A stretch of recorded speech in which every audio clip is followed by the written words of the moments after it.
Rugby reps. All right, rugby wrap up. That's it, chef. Coming up next on Rugby Wrap-Up, Major League Rugby, Soup to Nuts with Steve Lewis and Matt McCarthy. Rugby Wrap-Up brought to you in part by Irish Rugby Tours, the Rugby Tours people. A balanced palate, nutrition for peak performance. And the Pig and Whistle on West 36th Street, the world's best rugby pub.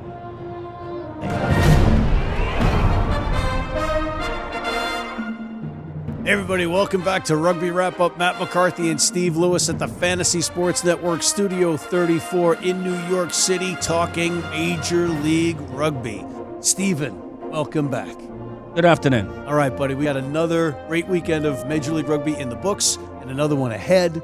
Let's get to it. All right, what do you want to start with? You want to start with San Diego going up into Seattle? Yeah, so 4 games last weekend. You know, that was the result that no one picked. Seattle finally lost their great home record, lost 28-22 to San Diego, the Legion. And Legion actually played the whole second half a man down. Unbelievable. After red. They got ahead, pretty comfortably ahead, and then had to sort of hang on. Great performance again from Peterson, fly half, and also Nate Augsburg at 9 got man of the match. Favorite of mine, capped. You know, scrum half and wing. Weak honors for the league. Yeah. He had in particular had a great game. So good result from the Legion keeps them in the fight. So now there is literally 6 teams still alive, going for those 4 playoff spots. So San Diego did themselves a world of good this weekend. Unbelievable win for them. That red card, Nasakiki. Yes, Kenny. The red, 39th minute. Belmont Shore guy. Yep, he's a fiery character, even in 7th, shall we say. Who knew? And that's the best part about this league. Utah scores 31 points at home, Steve, and loses by 33 points. Yeah, scoring 31 points is pretty good, but not if you ship 64, all right? Again, not unexpected. I mean, I'm a big proponent of this Toronto team. I said so at the beginning of the year. I think so even more strongly now. They're also, so they poured on the points. This was the highest ever score in the MLR, 64 points. Fantastic away win for them. Just an explosion of offensive talent. I believe it was a no net of tries, Steve. I'm not sure that's a word. That means a group of 9. Because 9 different arrows hit their target behind the try line. Fair enough. Net. There you go. Sounds more like a small nun. Anyway, so Toronto going well. 8 home games to come. So great result for them away from home. Big victory. You had that baseball score down in San Antonio with 5-3 at a certain point between Rooney, Rugby United New York, and the Austin Elite playing at their second home stadium. Steve, I know that we talked to James Kennedy and to Alex Magleby in our other segment this week, but does that worry you if you're an administrator to see Austin playing in San Antonio? No, I mean, look, 2 ways of looking at it. The way Austin will describe it or spin it is that they are expanding their fan base, taking it to another, South Texas team. I think the reality is that they're struggling a little bit. I mean, the crowd their previous home game was pretty poor. Yeah. So whether they're just testing out somewhere else, but they've not had their troubles to seek either on or off the field. Interesting team selection by Mike Tolkien. Who wanted to rest some players, who wanted to rotate players. I actually felt going into the game he overdid it, and this was kind of a self-imposed banana skin that they might come undone.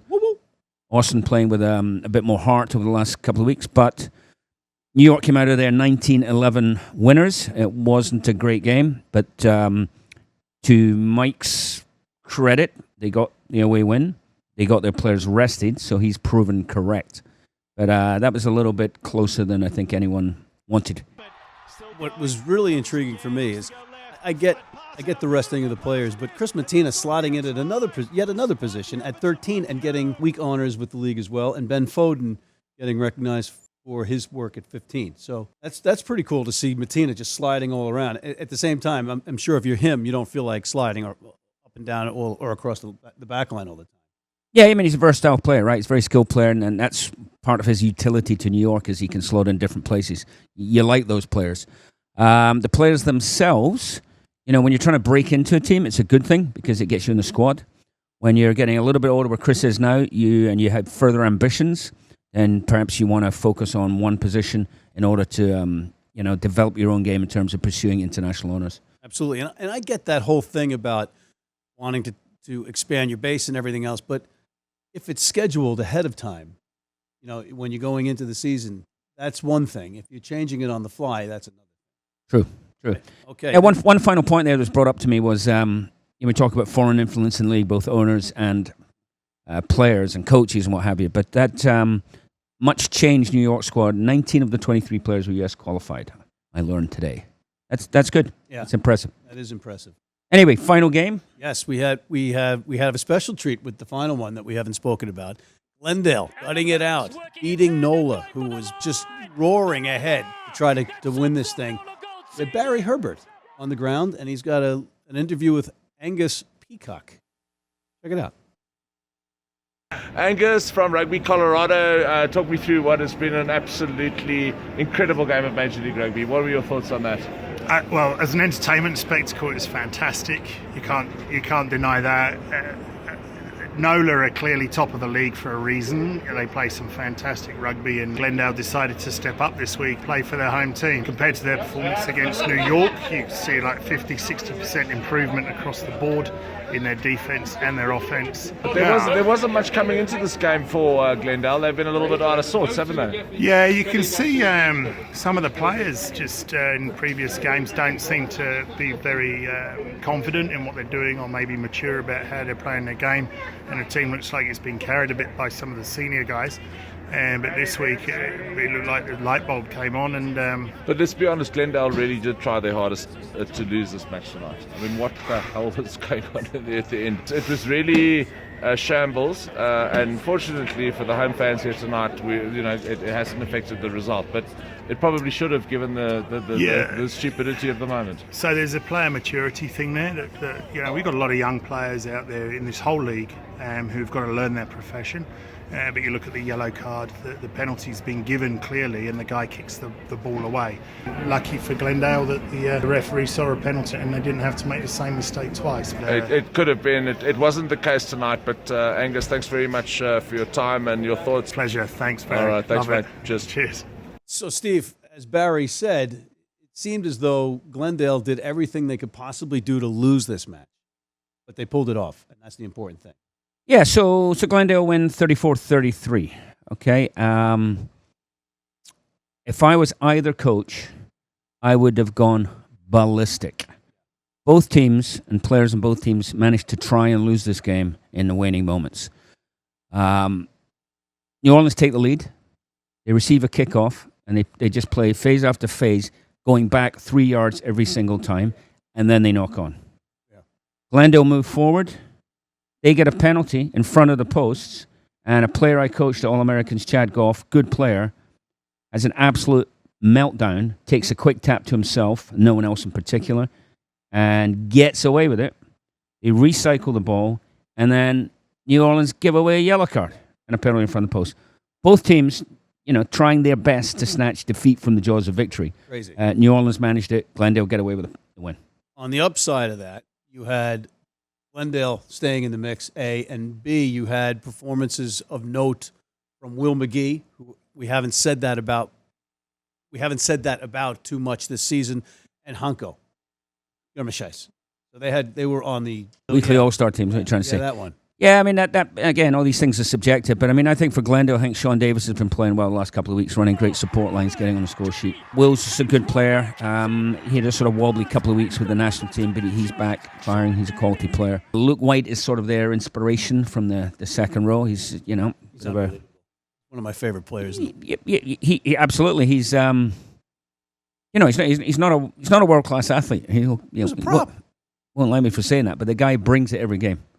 He does the right thing. He's committed. He's a key cog. He's one of the leading ground gainers in Major League Rugby right now. And are we saying meters or yards? Because I'm an American. I don't know what the meters mean. Yeah, I'm thinking less of the statistics and more of the psychological impact they brings. Very shrewd. What's ahead of us? Okay, first up, Seattle want to get back on the horse straight away, and they're going into Utah. They're going to Salt Lake City. Things are bleak, Salt Lake. Yeah, it doesn't change every week for Austin, for Houston, and Utah. And Houston, a glimmer of light, as I've said before, got the weapons, can play themselves at it. Utah, they're going to be at home, and Seattle are going to be stung by losing a game that they probably felt they could have won. So I think they will go in there and win, and I think Utah's woes will continue. Agreed. Next one. Back to Infinity Park. Houston SaberCats are up there. As I say, I think they may be turning the corner, but might be too little too late. I think they'll go in, they'll play hard. I'm very impressed by Windsor at number 10, but I still see this as a home win. Glendale are slowly coming to a boil, and I think home win, Glendale Raptors over the SaberCats. I concur. Final one. Nope. Next one. Yep. New Orleans go to Toronto. So Toronto's first game after their epic voyage of discovery on the road. 8 games. Now that it's the start of their homestand. They got New Orleans coming in. This is the game of the week. This could be quite entertaining. New Orleans have put up a lot of points. Toronto certainly did last week and have a full complement back. I am going to go for a home win. I think Toronto will edge New Orleans. Did Toronto serve notice to the league that this is the team that they can be with that 9-try, 64-point performance? And if so, should everybody else be afraid? I think this week is the test, because I think that was against a relatively weak Utah side. If they turn up and burn New Orleans, that's legit. And you're sticking with your arrows? Sticking with the arrows. I'm sticking with the arrows on this Arrows one up. as well. Arrows up. Arrows on target. That never gets old. Yes, it does. Final match. Final match on a Sunday is San Diego Legion, fresh off their epic win in Seattle. So they're going to play the hapless Austin Elite, and there's nothing other than away win happening there. There was some grumblings from the Elite camp about the referee influencing the outcome of that match with the try that was disallowed for the obstruction call. But the guys in the booth and I watching it, I didn't have a problem with the call. You have any thoughts on that? Yeah, if you're 0-9, I wouldn't be talking about referees. Yeah. I'd be making some tackles. I'd be winning some set pieces. They're 0-9 now. It's going to be a long season for those guys. Fortunately, Richard Osborne, talked to in Vegas, is a relatively patient owner. He's got a longer-term view. My patience would be running out if I was the owner. And if I was the head coach, I'd be very, very nervous. Sacrificial lamb? I wouldn't say it's sacrificial lamb. You're 0-9.